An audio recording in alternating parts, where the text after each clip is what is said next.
The screams echoed through the marble hallways of Westfield Academy, piercing through closed doors and hushed conversations. 12-year-old Sophia Blackwood stood in the center of the headmistress's office, her designer shoes grinding the remains of a shattered crystal paperweight into the plush carpet. Her face was contorted with rage, tears streaming down her flushed cheeks as she hurled another priceless object against the wall. The headmistress and two teachers stood helplessly at the edges of the room, exchanging desperate glances. Outside the door, a man in a gray uniform paused, mop in hand, listening to the chaos within. If you're moved by stories of unexpected connections and healing across social divides, please like this video and subscribe to our channel for more heartfelt stories that remind us of our shared humanity. Marcus Rivera wiped the sweat from his brow as he pushed his cleaning cart down the immaculate hallway of Westfield Academy. The prestigious private school was a world away from the cramped apartment he shared with his 9-year-old daughter, Elena. 6 months ago, he'd taken the janitor position after being laid off from his accounting job. The pay was less than half of what he used to make, but the hours allowed him to be home when Elena finished school, and right now, that mattered more than anything. Since losing her mother to cancer 2 years ago, Elena had become withdrawn, her once bright spirit dimmed by grief. Marcus was doing everything he could to keep their little family afloat, but some days, it felt like he was failing at the one job that truly mattered, being the father his daughter needed. As he approached the administrative wing, the sound of shattering glass and angry shouting made him pause. Through the frosted glass of the headmistress's door, he could see shadowy figures and frantic movement. He recognized the voice, Sophia Blackwood, daughter of tech billionaire James Blackwood, whose donation had built the school's new science center. The girl had a reputation among the maintenance staff for her explosive tantrums and the messes they created. "I hate you. I hate all of you," Sophia screamed, her voice breaking. "Call my father. I don't care if he's in Tokyo. Make him come back now." Marcus hesitated. Getting involved wasn't in his job description.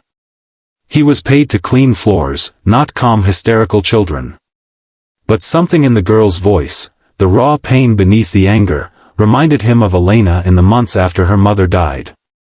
When the headmistress emerged from the office, her face pale with stress, Marcus stepped forward. "Ms. Winters, I could help," he offered quietly. "I have a daughter about her age." The woman looked at him with surprise, then desperate relief. "Mr. Rivera, right?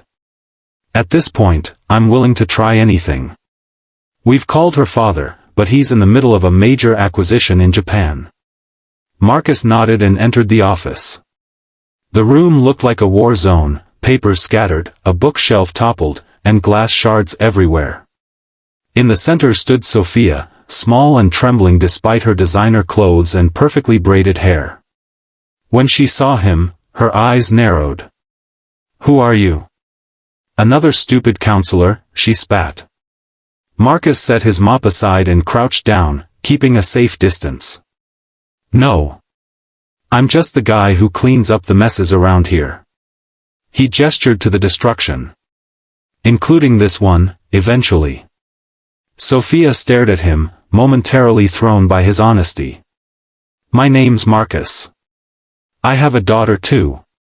She gets really angry sometimes." "I don't care," Sophia said, but the fire had dimmed slightly. "That's fair," Marcus replied. "You don't know me. But I'm guessing you're angry because your dad canceled something again?" Sophia's eyes widened, then filled with fresh tears. "It's my birthday," she whispered. "He promised this time." Marcus nodded, feeling a pang in his chest. "That really sucks." The simple validation seemed to deflate some of Sophia's rage. She sank to the floor, heedless of the glass around her. "He always does this. Always. And everyone just says he's busy and important and I should understand." "Adults say that a lot," Marcus agreed, carefully moving closer to sweep some glass away from her. "But it still hurts." For the next hour, Marcus simply sat with Sophia, listening as years of hurt and loneliness poured out. He shared a few stories about Elena, about their struggles and small triumphs. By the time Sophia's nanny arrived to take her home, the girl was calm enough to leave without resistance, though she cast a lingering look at Marcus as she went. Marcus stayed late that evening, cleaning the office and reflecting on the strange encounter. He never expected to see Sophia again, their worlds were too different. But the next morning, as he mopped the entrance hall before classes began, a town car pulled up, and Sophia emerged, clutching a small paper bag. "My nanny made extra cookies," she said awkwardly, thrusting the bag toward him. "For you and your daughter." It was the beginning of an unlikely connection. Over the following weeks, Sophia began seeking Marcus out during his shifts. At first, the school administrators were concerned about the billionaire's daughter spending time with a janitor, but when they saw the positive change in Sophia's behavior, fewer tantrums, improved grades, even tentative friendships with classmates, they reluctantly allowed it. For Marcus, the relationship was equally unexpected. He found himself looking forward to their conversations, to Sophia's sharp observations and hidden vulnerability. When she asked to meet Elena, however, he hesitated. His protective instincts flared. Elena was still fragile, and Sophia came from a world of privilege that might make his daughter feel the lack in their own lives more keenly. But when Elena's teacher called to discuss her continued withdrawal at school, Marcus reconsidered. Perhaps both girls needed something he alone couldn't provide. Their first meeting was awkward. Elena was shy and suspicious, Sophia overeager and domineering. But when Elena mentioned her science project on butterflies, Sophia's eyes lit up. "My mom loved butterflies," she said quietly. Before she left. The shared experience of maternal absence, though in very different ways, created a bridge between them. By the end of the afternoon, they were planning their next meeting, Elena animated in a way Marcus hadn't seen in months. As spring turned to summer, an unusual friendship blossomed. Sophia began joining Marcus and Elena for simple activities, pizza nights, trips to the public library, afternoons in the park. For perhaps the first time in her life, Sophia experienced the rhythms of normal family life, with its constraints and unexpected joys. And Elena, watching her father mentor another child, began to emerge from her shell of grief. James Blackwood remained largely absent, sending expensive gifts to compensate for missed weekends and broken promises. Marcus worried about Sophia's growing attachment to his family, knowing they could never replace what she truly needed. But he couldn't turn her away, not when he saw how she thrived in their modest home, helping Elena with homework or assisting him with dinner preparations. The crisis came in late July. Marcus arrived at work to find the school abuzz with news. James Blackwood had returned unexpectedly from Europe and discovered his daughter had been spending time with the help. Furious and concerned about appearances, he had forbidden Sophia from any further contact with Marcus and his daughter. For 2 weeks, Marcus saw nothing of Sophia. Elena grew quiet again, missing her new friend. Marcus himself felt the absence more deeply than he'd expected. He considered reaching out but knew it could jeopardize his job, the only stable income he had. Then, on a rainy Tuesday afternoon, James Blackwood himself appeared at the school, his expensive suit and commanding presence drawing every eye.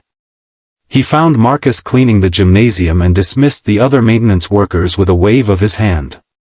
"Mr. Rivera," he said, his voice cool and assessing. "I understand you've taken quite an interest in my daughter." Marcus straightened, setting aside his tools. "Sophia is a remarkable young woman, Mr. Blackwood. She's been a good friend to my daughter." "Yes, well, that's what I wanted to discuss." Blackwood paced the gleaming floor. "Since I restricted her contact with your family, Sophia has been impossible. Refusing to eat, locking herself in her room, ignoring her tutors." He stopped, looking genuinely perplexed. "She says you're the only adult who actually listens to her." Marcus met the billionaire's gaze steadily. "With all due respect, sir, children need presence more than presents. Sophia doesn't need another tutor or nanny. She needs her father." He expected anger, perhaps even dismissal. Instead, Blackwood's expression shifted to something more vulnerable. Her mother left when she was 4, he said quietly. I never knew how to connect with Sophia after that. It was easier to focus on work, to provide for her materially. He looked at Marcus with newfound respect. My assistant tells me you're raising your daughter alone as well. Since my wife died, yes. And yet you found time for my child too. The words hung in the air between them, a gentle indictment. The conversation that followed was one of the most surreal of Marcus's life, a billionaire asking a janitor for parenting advice. But beneath their vastly different circumstances, they were simply two fathers struggling to raise daughters without their mothers. By September, an unusual arrangement had emerged. James Blackwood began making real efforts to be present in Sophia's life, scheduling regular father-daughter activities and actually keeping those commitments. He also invited Marcus and Elena to join them occasionally, recognizing the positive influence they had on Sophia. For his part, Blackwood discovered that Marcus had an accounting background and offered him a position in the financial department of one of his smaller companies, a job that utilized his skills while still allowing him the flexibility to be there for Elena after school. As the seasons changed, so did their intertwined lives. Elena and Sophia became inseparable friends, each healing through the other's presence. Marcus found new purpose in his career and in mentoring Sophia. And James Blackwood, to everyone's surprise including his own, discovered the rewards of genuine connection with his daughter. On a crisp autumn evening, as the four of them walked through a neighborhood park after dinner, Sophia slipped her hand into Marcus's. Thank you, she said simply. For what? He asked. She gestured to where her father and Elena were laughing ahead of them, flying a kite in the fading light. For showing him how to be a dad. And for being one to me when I needed it. Marcus squeezed her hand, his throat tight with emotion. That's the thing about family, Sophia. Sometimes it finds you when you least expect it. As the sun set over the city, casting long shadows across the grass, four people from vastly different worlds walked together, bound by something stronger than circumstance, the healing power of being truly seen and valued for exactly who you are.